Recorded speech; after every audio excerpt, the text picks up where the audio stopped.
is the North Carolina Food and Beverage Podcast, brought to you by Sysco. Sysco is here to help set you up for success by delivering high-quality foods, products, and services for your restaurant. Recording live to digital from the NCF&B studios in downtown Raleigh. Join us as we lead you into the kitchen, inside the bottle, and into the minds of the food and beverage industry. And now, it's your favorite Yelp elite.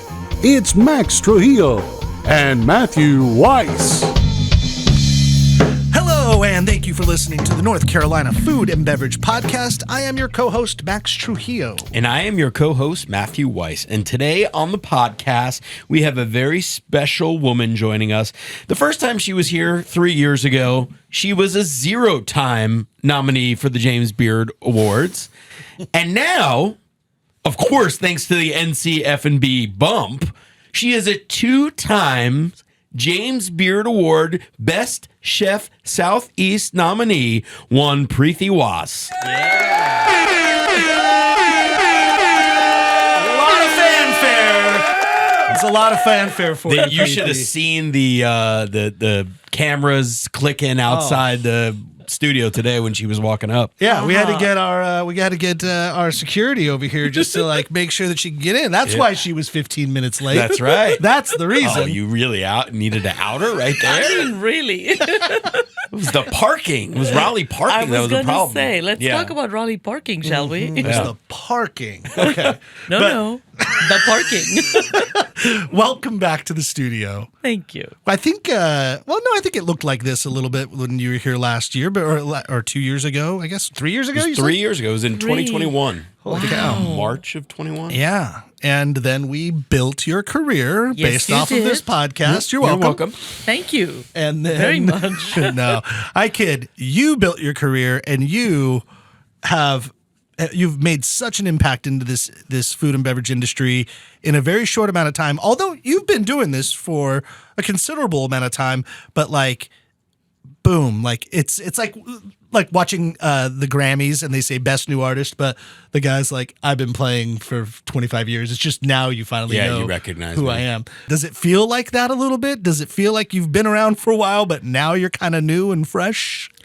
I do feel like I've been around for a while, but I guess the iteration is new. Cheeni is new, right? Yeah. So it all feels brand new to me, and no, I don't feel like I've made this huge impact or done these big things. It doesn't feel like that at all. So it's a whirlwind. It's surprising. But you made a couple of pointed decisions that really changed things for you when you changed, obviously, the name from Sugar and Spice to Cheeni. Yes. That was big because you're recognizing this is an Indian business. Mm-hmm. And then also, you just kind of adopted a mantra of saying, I'm just going to take every opportunity that comes my way and embrace it. Yes. So was that partially pandemic driven? How did that mindset change? So before deciding to take every opportunity that was presented to me, I created opportunity for myself. Yeah.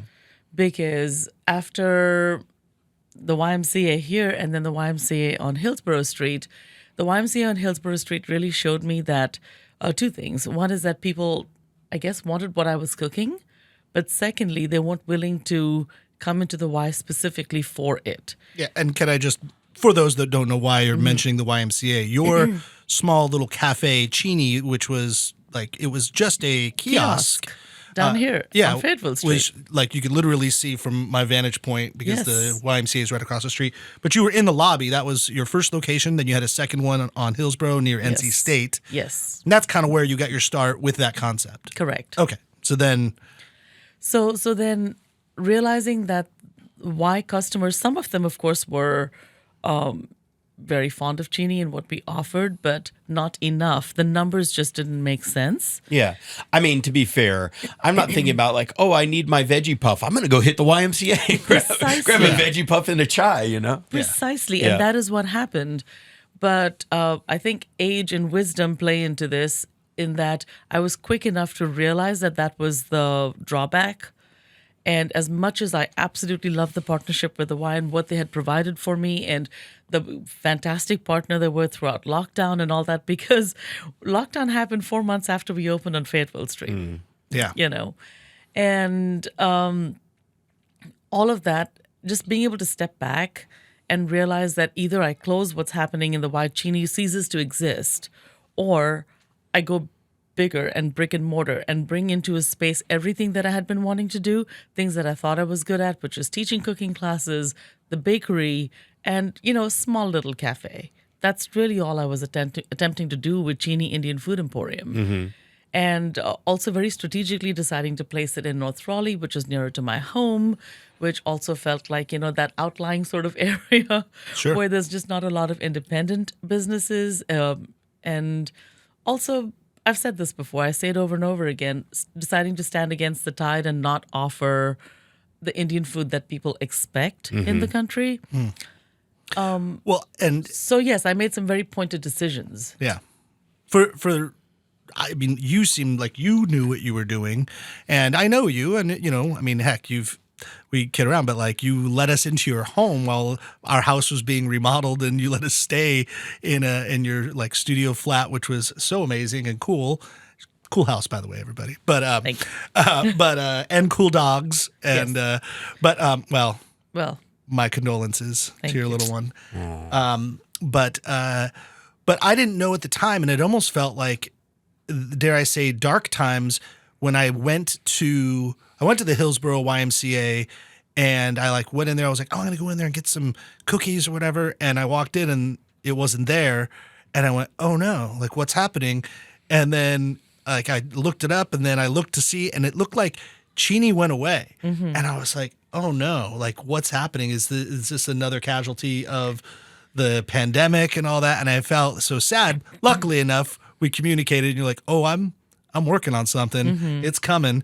So, I mean, what was I'm sure I wasn't the only one that probably inquired about that, but like, was there this feeling of like, are you going to lose it all? Do you have another thing in you? Like, were you at the end, or did you already know you were going to do this? So, did I know that I had it in me? I did not know that. I knew that I'm not one to just sit back and allow things to happen to me. That happened in the first half of my life. Yeah. I had no control over a lot of what was done to me. And so the latter part of my life, I'm not letting opportunities go. I'm making decisions, good, bad, or catastrophic. I will take responsibility for those decisions. Right. As long as you're making them. As long as I'm making them. Yeah. And I have the support of my husband, which is enormous. Yeah. But my husband was not convinced that Cheeni Indian Food Emporium was a good idea. It's my older daughter, Amy, who sat down with me and tried to explain to John that, Dad, you have to understand, I see the social media. You're not on social media. People want what mom's cooking. Nice. Talk and what, by the way, I had the pleasure of meeting Amy a couple weeks ago when and we're going to get to this, your new location in Durham, which that is what an opportunity there. But you mentioned something right before about you're not going to cook I'll use the word rote Indian food of what Americanized Indian food. So how do you let people know for those that maybe don't know, what is the difference there? Like, what are you making that is authentic, and what is like the expected? Delineate it for us. Sure. So at Cheeni, I've always determined to cook the foods that I grew up with, B, I had a personal connection with, and really it's food that's home-cooked Indian food. It's real Indian food. Now, authentic is a word that can be bandied around, and authentic means different things to different people. Yeah. But this is real home-cooked Indian food that I grew up with, so it's authentic to my experience. Yeah.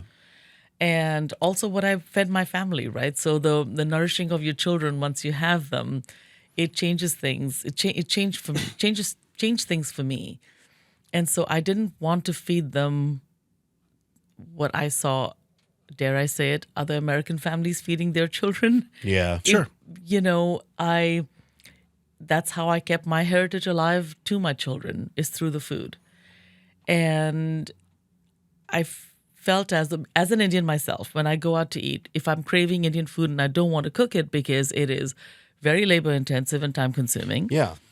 I have enjoyed what Americans have become used to, which is the curry house experience. Sure. People don't like me calling it that. I've heard that before. It sounds like I am being derogatory about them. Oversimplifying or so. Oversimplify, but isn't that what they do? They oversimplify Indian cuisine. Yeah. It's like a snapshot of or compilation of everything that you think about, and then it's given to you for American consumption. David Chang's like point of view of like American Chinese food is Right. like not Chinese food in like Right. China. Actually, that leads me to believe, or leads me to ask, because India is a massive country. Where did you grow up? Like regionally, north, south, east, west? Where else? Where are you? So I'm North Indian by community. My family comes from the state of Punjab and also was part of Pakistan earlier, before, what do you call it? The revolution or the partition of partition, India and okay. Pakistan. And but I was born and raised in South India. It's a state called Tamil Nadu, city called Madras, now known as Chennai, on the southeastern coast of India. So I'll speak first to what you said, but India is such a large country, and that has been my problem with the way Indian food has been presented in outside of India. I won't say just in America even. It is such an enormous country with so many different states, so many different regions, so many different languages, the food changing every 100 kilometers or so. And yet Indian cuisine, Indian food is talked about as a monolith over here. Yeah. It is not represented by chicken tikka masala, which was not even created in India. It was created in Scotland. Yeah. So all of that is UK Correct. colonization and to Correct. oversimplify for the English or UK. Yeah. And not only is it oversimplified, my problem with it, my fight with that, so to speak, is that it is over-spiced, very greasy, oily. It only hits at a certain like top note of your palate. It satisfies an immediate craving. And that's fine for a lot of people, but it's not what I choose to cook. Yeah. So I end up having to explain what we are doing a lot. And so we end up with reviews where people say the food's not authentic. Mm-hmm. And my question is, and how would you know? Where in India did you grow up? White person. I'm sorry to put it that way, but it's true, right? That makes sense, though. Right? I mean, we're doing. I think of no fault of anybody's. Like that, it would be a huge task to just understand another country's culture and all of their food and their nuance. So we're getting the cliff notes, the and the easy stuff. I mean, obviously, the way Europeans or dare I say even like Indians view American food, it's like, oh, apple pie and hamburgers. Now, granted, hamburgers are everywhere. I was going to say. Yeah, hamburgers are on every corner, so it's a big deal. But I mean, at this point, just what is American cuisine? But you probably don't want to compare Indian cuisine to American at this point. Yeah, right. But America is also a hodgepodge. That's what America is. Yeah. So, like, by virtue of it. But I guess you could say it like anywhere, right? Like French cuisine is going to taste different all around the country of France.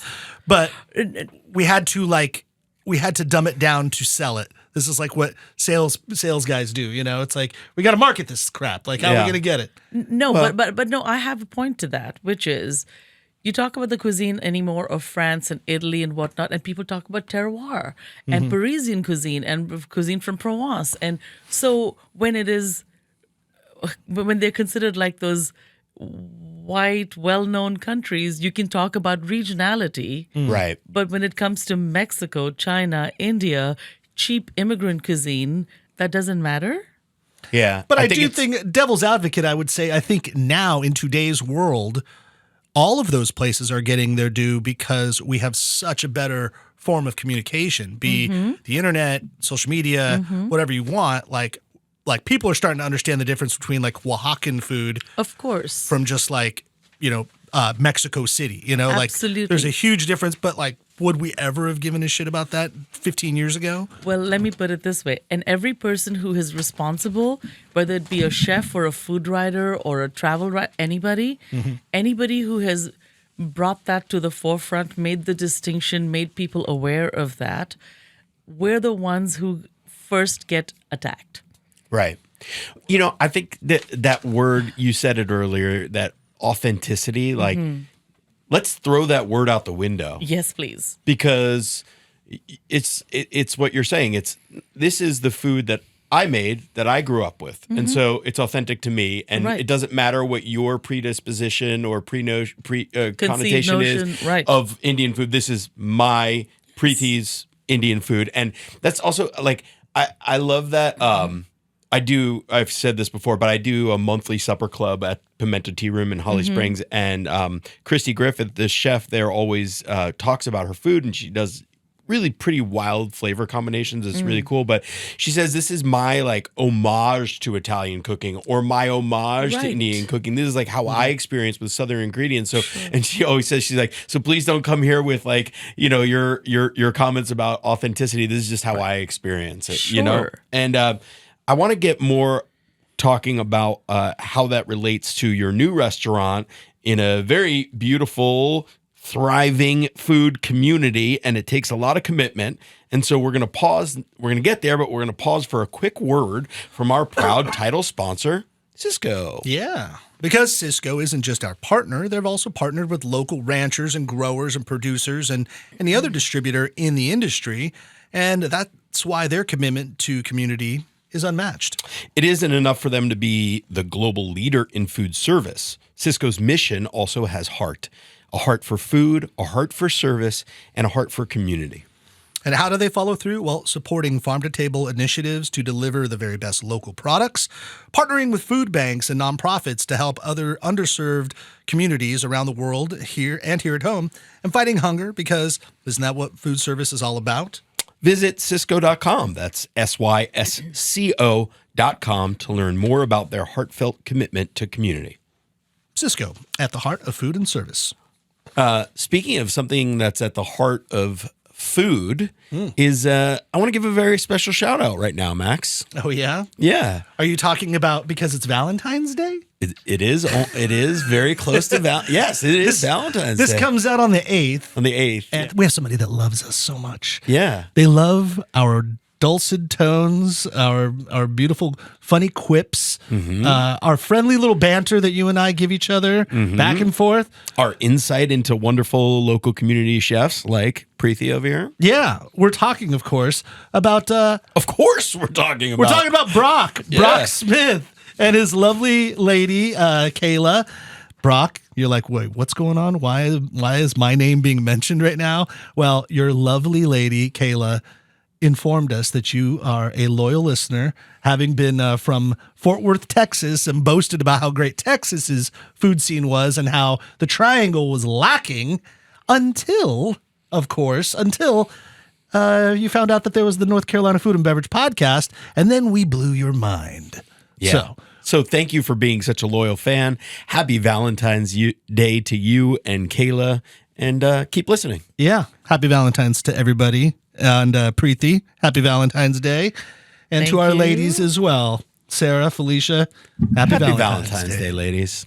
All right. Which actually, do you remember, we, in our first year of doing a podcast, time ago, on the Valentine's Day episode, we had our wives as our guests. Oh, how cute. It was a debacle, but no, I'm just kidding. It was totally Should fine. we do it again? Special release? Yeah, maybe we'll... Things would have changed. We'll have to do it with a little, maybe we'll do it at Cheeni. Great and we'll idea. do it with a lot of cocktails. I was going to say... And while we're talking about all the things we love Duke's. We love Duke's Mayo. Coming out of the South, they are our trusted brand of mayonnaise. Don't worry about that Hellman stuff or that Best Food stuff. It's Duke's. If you really want to do proper Southern food, for over 100 years, Duke's has been adding Southern flavors to make good things better. That's right. For more information, visit dukesmayo.com or follow at Dukes_mayonnaise on Instagram. Yeah. That's the only mayonnaise I use, by the way. Is that right? Mm-hmm. Yeah, I tasted all the ones that people talked about, all the chefs talked about, and I like Duke's the best. There you go. No sugar added. Yeah. That's correct, which is Testimonial. why I like it. Yeah. It has a little bit more of an acidic Yeah. flavor to it, which plays well with Indian food too. Oh yeah. I bet. Well, let's take a quick break from this riveting conversation to talk with our friend Lane online over our shoulder on the computer. Lane from Carrboro Coffee Roasters. How are you? I'm doing really well. How you doing? Not too bad at all. It is a perfect time for hot coffee because it is cold outside and we are enjoying it There here. it is. Yeah. We've kind of went into the deep freeze again, didn't we? So what do we have here today?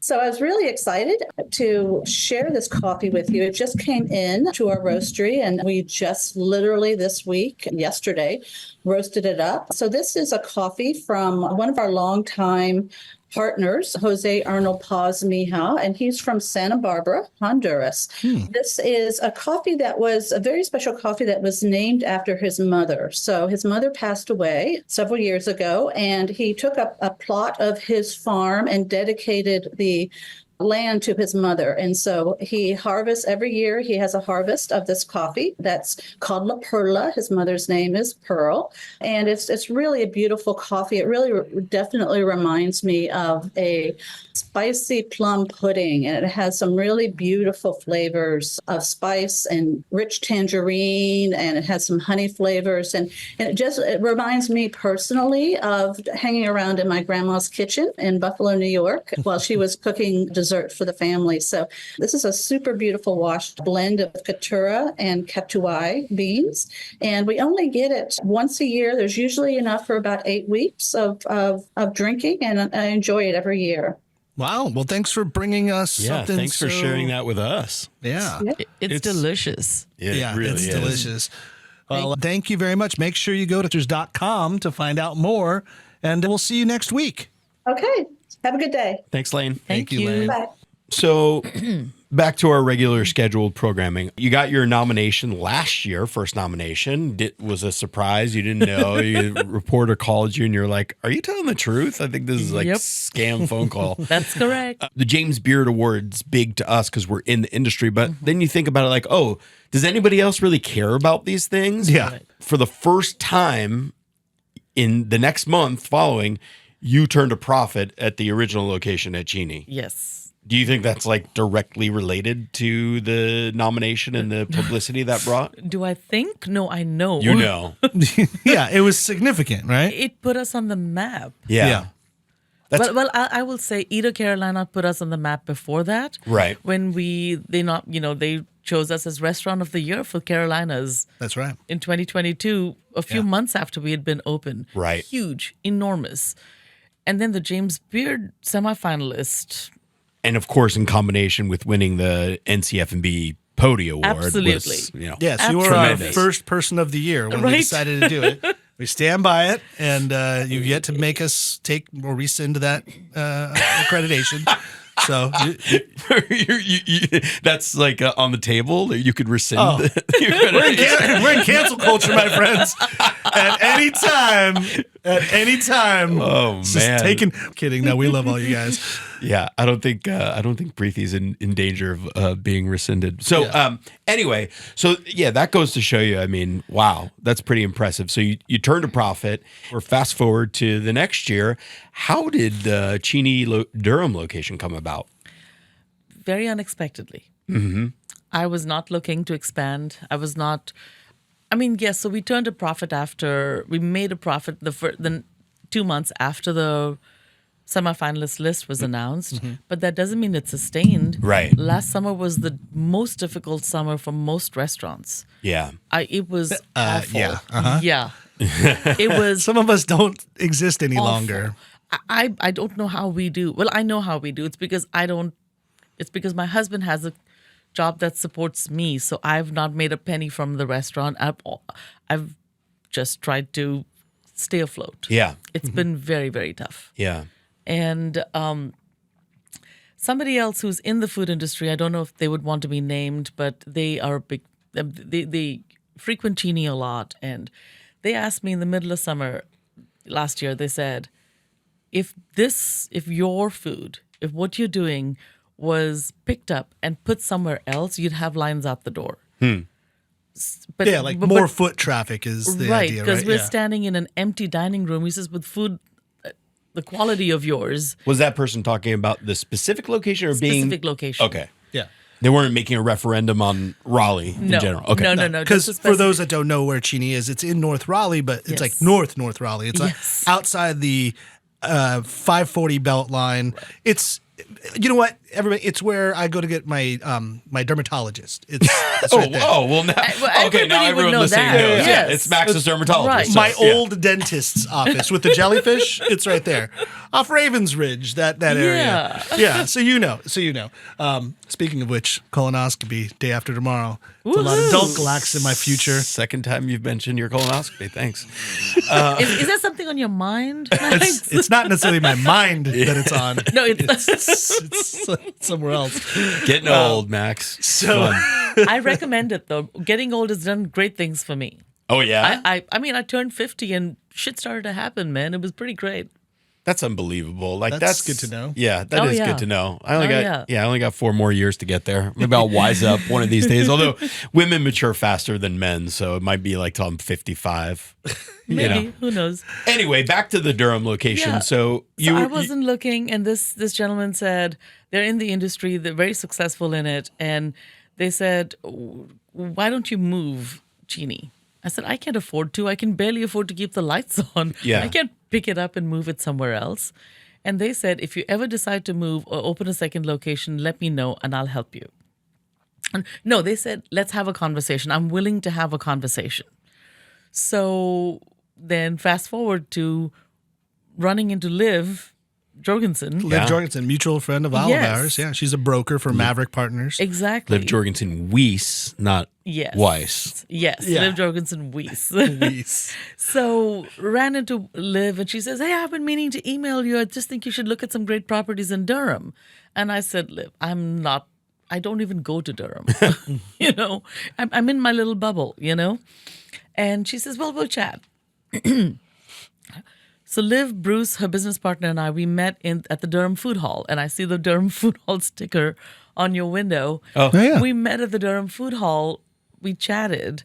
We're sitting right there, and they're trying to interest me in properties that are upcoming, that are being built. I've been in those meetings with Liv many times. And suddenly she says, "What do you think of the old Jack Tar location?" And I said, "The Jack Tar location's available? What?" She says, "Yeah. You want to go take a look at it?" And I said, "Sure, let's make an appointment." She calls Tiffany, the broker, and within 10 minutes gets a call back and says, "We will meet you there. What do you need?" Yeah. That's how it happens. And for those, again, that don't know about Durham or so, the Jack Tar location is right in the center of Yeah. town. It's across the street from the The Durham Bull. Hotel, the Bull that everyone sees. And like Prime it's right property. there, like around the corner from Alley 26 and Yes. M Sushi. So yeah, this is Kingfisher, a all- good yeah. good spot to be. It's prime location. Yeah. Well, we walk in. The landlord, the owners, 2 of them met us there because Tiffany could not make it there. But the owners wanted us to see the space. I walk in, it's fully equipped. I'm Yeah. talking about fully equipped. Any restaurateur's dream, Yeah. right? And everything was in great condition, and it seemed too good to be true because these things usually are. Yeah. Well, we started talking, and they said, "What can we do to make it happen?" Because they wanted the James Beard nominated, the semifinalist. They said they could have had, any other large local chain there, but they didn't want a chain restaurant Yeah. there. They wanted somebody. I will quote them. They said they wanted an owner who would be there day and night to make it successful. And I said, "You're looking at somebody who doesn't go home, Yeah. essentially, or just goes home to sleep." And from that point on, then it just sort of happened. They convinced you. Well, it didn't Or take it didn't too take much. It was No. like, okay, this is a spot. But doesn't it make you nervous? And I'm playing devil's advocate to say, like, okay, this was the former home of a very successful restaurateur for Durham. It's Gray Brooks, and they own Pizzeria Toro and Littler, who have been successful, and yet they couldn't make it in that space. And now it's like, the devil's advocate in me says, okay, how am I going to make it in this space, right?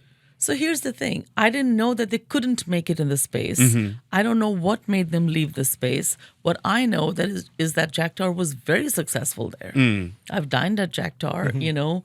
And then they had that little bar, which you're also developing, the Colonel's daughter. Absolutely. And so to me, I didn't know that they couldn't make it or chose to leave. It didn't matter to me. Yeah. That's not my business.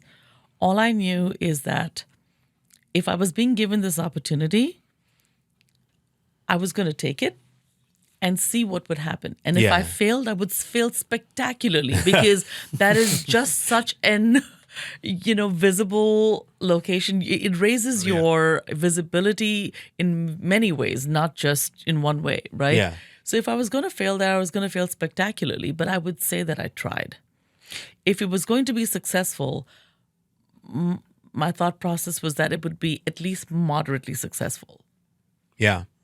And what's the next step that happens after you have that meeting? Do you go call John and are like, John, this is what's happening next? And then he's like, no. Or that's exactly what happened. yeah. Yeah. John said no. He says, you're crazy. Yeah. Once again, Like we you're barely crazy. can keep one running. Right. Yeah. And I said the same thing to him. And I said, John, it seems like an opportunity that does not present itself very often. A fully equipped, middle of downtown location with foot traffic and everything we've been missing in North Raleigh. Yeah. It does not present itself very often. Yeah. And also spit out and I would spend there's a lot to be said because I can see it from the other side of this rainbow that when you get accolades, opportunity presents itself. And you would be somewhat foolish to at least not entertain those ideas. Yes. Because on the other side, when you close your business right after the pandemic and then you try to open up another business somewhere else, that closed business becomes a scarlet fucking letter on your chest. And, no matter what you try to do, exactly, banks and outside investment and all that would go, well, how come you didn't make it work at this place? And it is funny, speaking about myself, of course, I had plans to do something somewhere, and Liv had a lot to do with the location, and she's great, and that has nothing to do with the end result. But it's like, then I got you just closed Crafton. And I said, yeah, it's post-pandemic, it's in a town that maybe wasn't ready for this concept. There was a million things that could have gone wrong, and they all did. And it doesn't mean that I don't know what I'm doing. Right. And right. So that's the thing, Max. What does success look like? Yeah. Right. You have me in here because I'm a 2-time semifinalist, Best Chef Southeast, which it still doesn't sit too comfortably with me because I'm a home cook. Yeah. And then here's somebody with so much restaurant experience. You've been on so many different sides of it. And right now, it looks like a failure because Crafton closed. Yeah.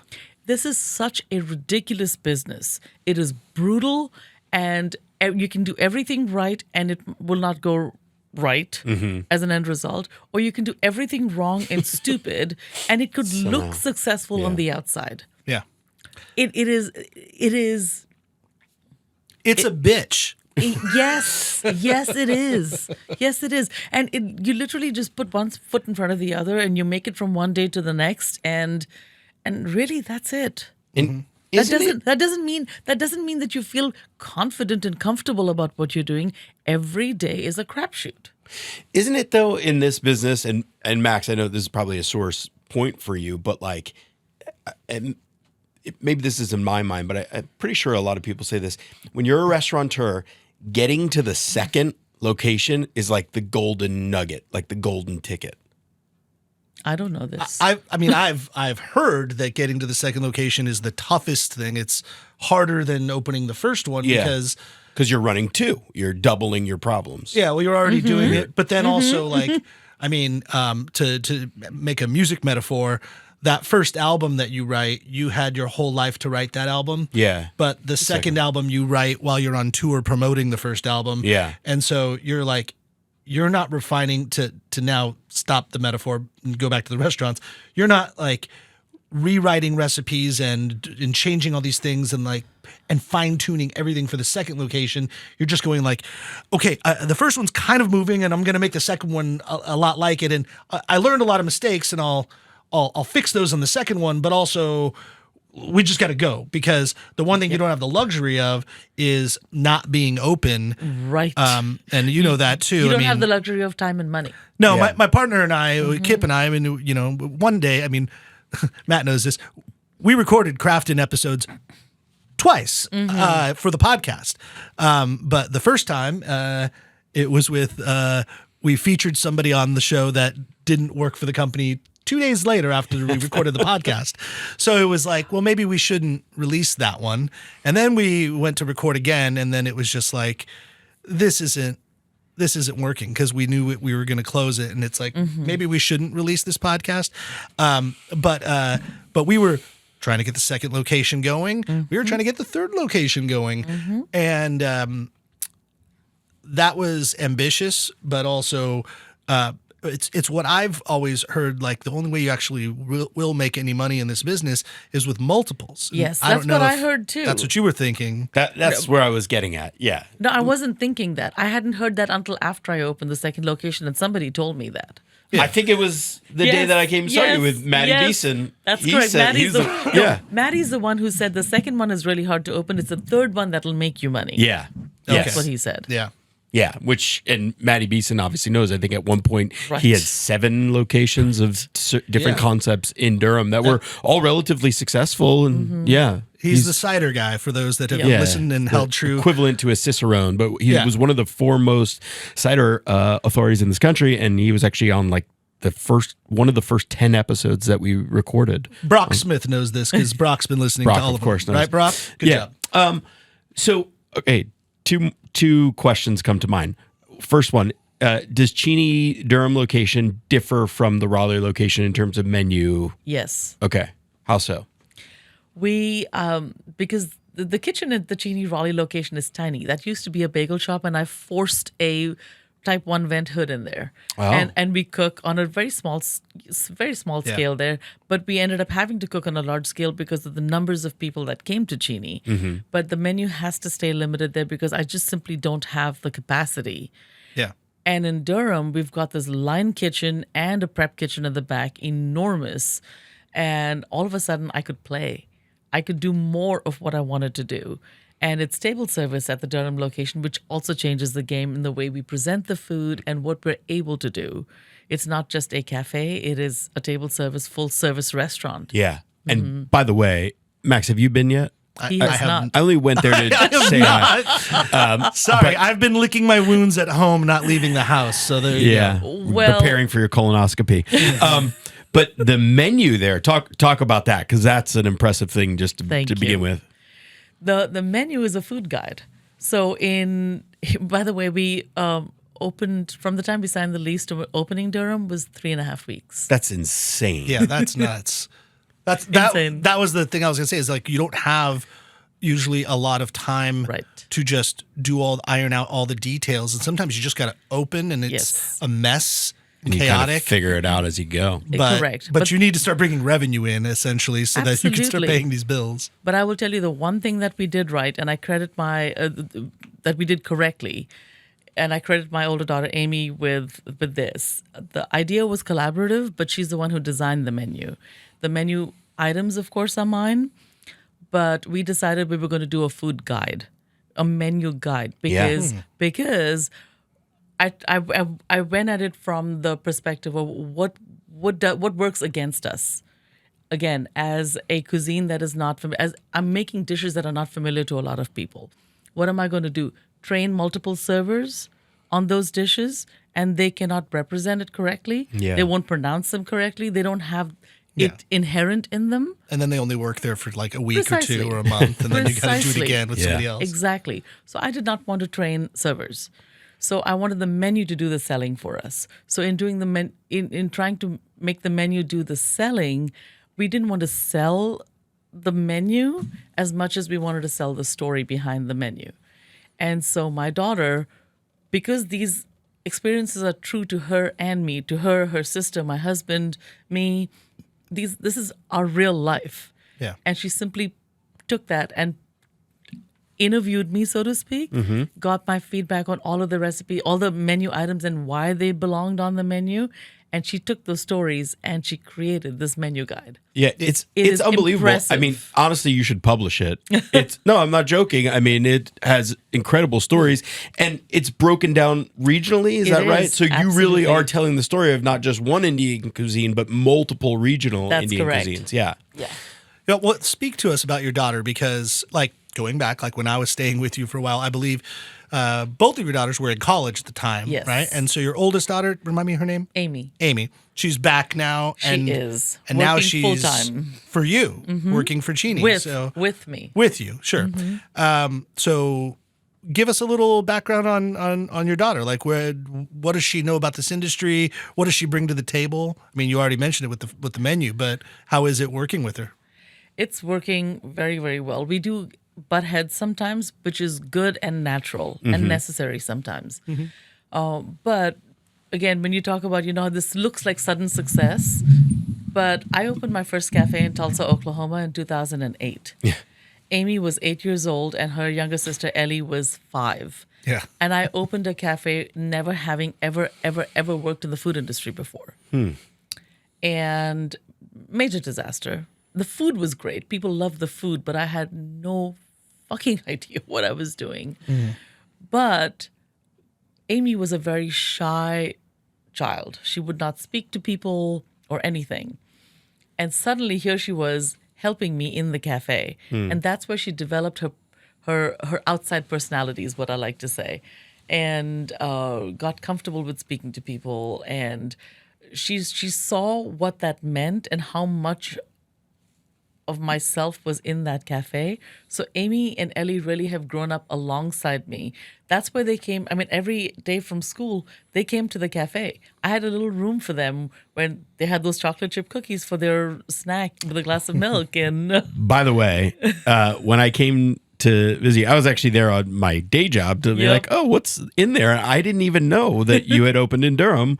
But you gave me some chocolate chip cookies, which I took home to my wife and kids. And I know this is simple because it's like people are like, oh, whatever, chocolate chip cookies. But like, I think you're a baker first. I am. And I mean, they could not stop talking about those chocolate chip cookies to the point where I had to go back a couple of days later and get some more for them. So yeah, Thank you. that's Thank high you. praise from them, because they're like, They're they'll used to good consume food. anything, but well, sometimes.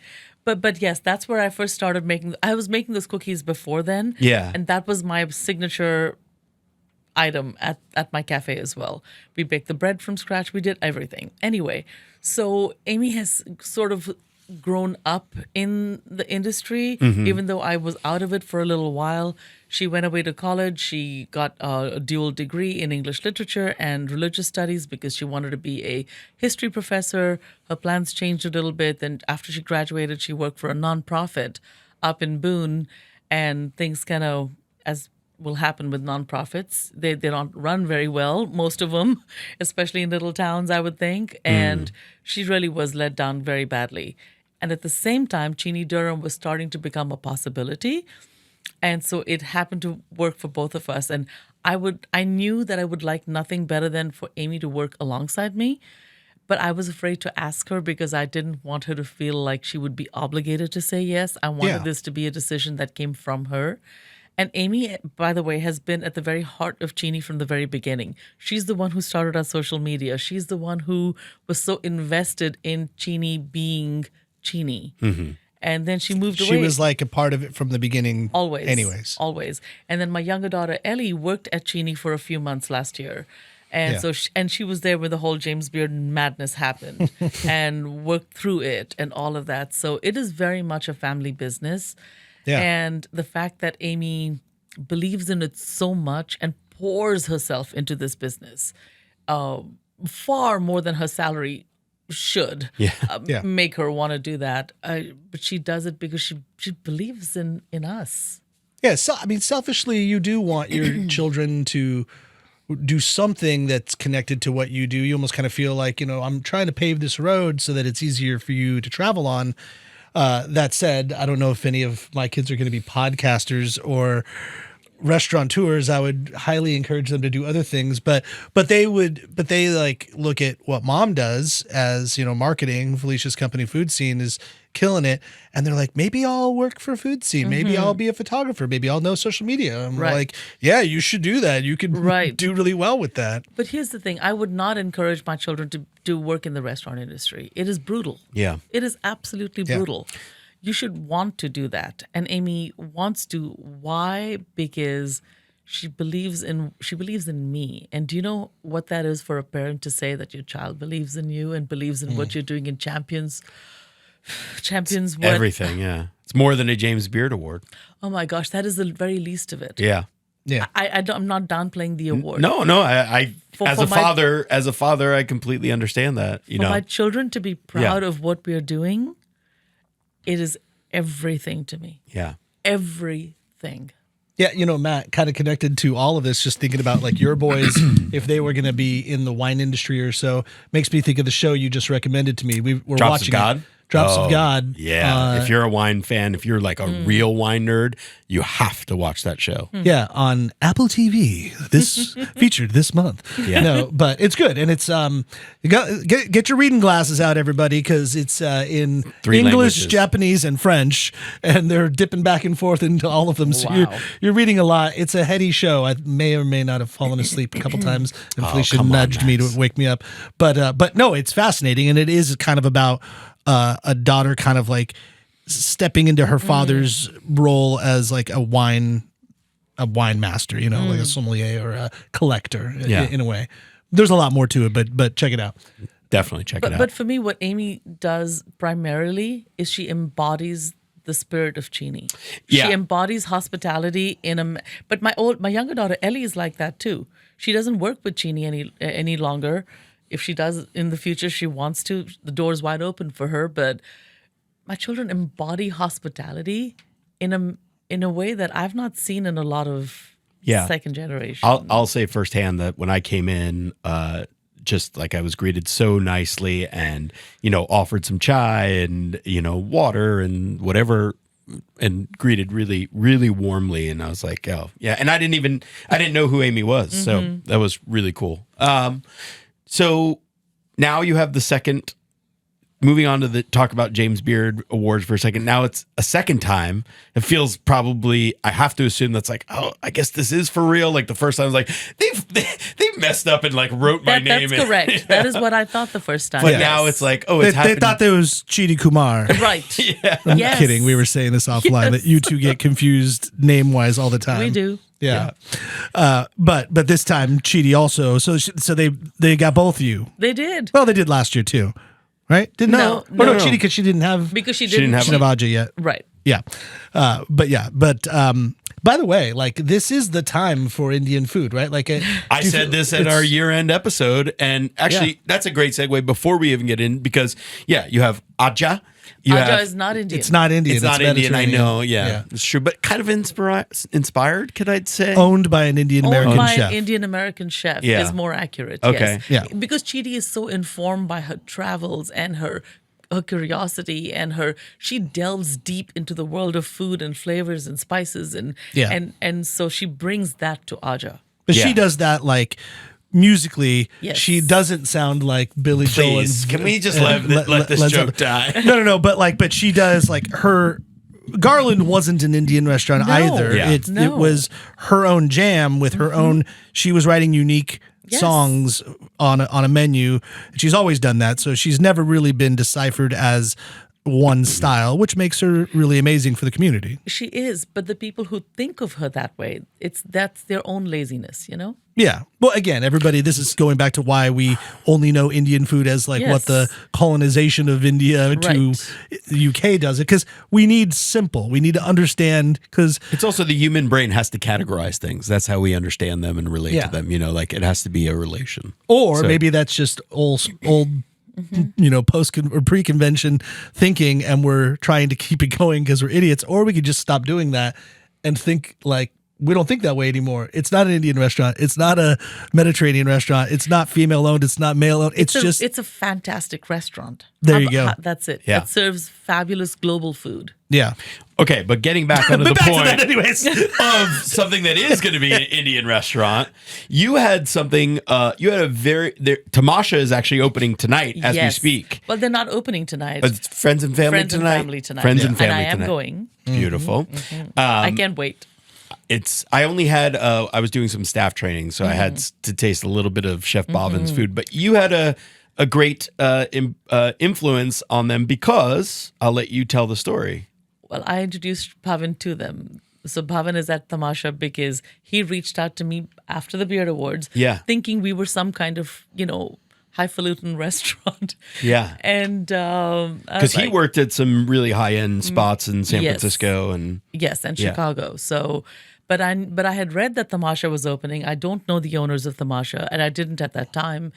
But I reached out to them through social media and said, if you're looking for a chef, this chef's resume looks very, very not just promising, but impressive. because Yeah. he had sent you a resume He to did. think about working at Cheeni. Yes, Yeah. I would presume. That's why one sends a resume. But I laughed. You Yeah. should have seen. It was very funny to me. But so I connected them, and then when they interviewed him over the phone or whatnot, and then when he was coming to do an in-person interview, they didn't have anywhere for him to cook for them for his stage or whatnot. So of course I offered the kitchen at Cheeni. So he came and cooked at Cheeni's kitchen for his working interview. And this is why she was the original person of the year, giving people, hooking them up with a job, giving them a place to cook, giving you a home for a few weeks. This is why. I mean, this is not just the Person of the Year award for us, but this is why you are getting the accolades that you are, regardless of James Beard, but definitely James Beard included. You're the real deal. Preeti, you're the real deal. You do things the right way. I always think like Cheeni Emporium North Raleigh people ask me like, what's it like? I'm like, it's like just going to an Indian mother's home, and don't worry about the menu. It's just going to be damn good food, and you don't know what she's going to make today because like, did your mom always know what she was going to make every day? Sometimes she just looked in the cabinet in the pantry, and then boom, this was what it was. And so you're authentic because it's you. It's the authenticity is that you are being who you are, and that's what makes you and your businesses unique. Thank you. Yeah. That I will accept. With tears in my eyes and very wholeheartedly, I will accept that. Damn right. leads me to say we are on YouTube every episode. This is on you get to see Preeti in person on her our video stream, and you should check us out on YouTube because it comes out the episode the night before it drops on iTunes. Yep. So Yeah, the inner workings are we record this show today on Tuesday. I go home. I get a colonoscopy. This is usually Fourth weekly. time now. you'll Yes. be editing on your stomach tonight. Yeah. Oh no! I just realized. Oh crap! I am going to be editing what did this you say? tomorrow. Yeah. Oh, crap. Oh crap! Yeah. Oh poop! But I typically spend the Wednesday afternoon doing the audio and the video editing, and then as soon as it's done, it was just fun. It was just laziness. You can schedule your episodes to come out on YouTube, but the first time I just like hit send and went, oh, I forgot to hit. Damn it. Oh, well, it's already out. And I just text Matt. I go, it's available if you want to watch it. I'm not going to pull it down and then put it back up again. So then because of that, I just said, well, when I'm done, I'll just put it out. And then we still keep the audio locked and loaded for Thursday mornings at 3 a.m. Eastern time. But, shameless self-promotion for me, Matt. And Okay. maybe I should just do this because I never promote my own stuff. But if someone does want some podcast editing and video editing, I've been doing this forever since we first started, and I've been doing like the Holderness Family Podcast. I edit and engineer their show. It's a nationally recognized show, and a bunch of other shows that I help out with and contribute to. But if you do want some help in that sphere, that's what I'm doing, because the restaurant industry has ruined my soul and crushed me. Temporarily. Well, maybe permanently, but I'm okay with that, because I gave the restaurant industry my life and soul for 25 years. Yeah. And I still love it to death and all those things. And that's why doing a show like this, we've gone on about like the music career and all that stuff, and I've done those things. This North Carolina Food and Beverage Podcast blends the things that I love, like video production, audio engineering, all that stuff, with the food and beverage industry. So if this is what I do forever and other productions as well, I'll still be a happy man. That'll be fine. Hey, And, Max, if I want to record a podcast, Yeah. how do I contact you? Yeah, well, you can shoot me, go to @trujillo.media on Instagram and shoot me a direct message there, or just email me, max@ncfbpodcast.com, and we'll go from there. We'll set it up, but I got you. If anybody's looking to do it, I got the time. Yeah. Awesome. And the know-how. That's Yeah, oh yeah, Yeah. And I know how microphones and video and cameras work. I'm doing all the camera switching right now as we speak, everybody. Look at that. My finger is doing this and making you sick as we speak. Anyhow. Well, this has been great. Thank you so much for coming in again, and I hope you didn't get a parking ticket.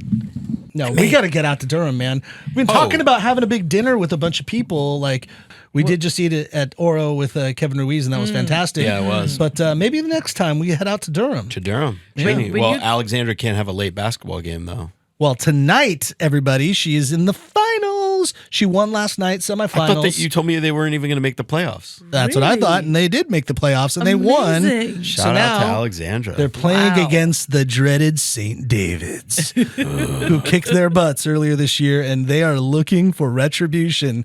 Stay tuned, everybody. Yeah. All right. Well, Preeti, it was so fantastic to catch up with you again. Thanks again for coming in. Likewise. And for everybody out there, choose your location. Go to the North Raleigh Cheeni, or go to downtown Durham, right there in the center of Durham. Go to Cheeni and you will eat and drink extremely merrily. Thanks for listening to the NCF&B podcast. And if you've stuck with us this long, review us on iTunes, and remember, 5 stars are encouraged.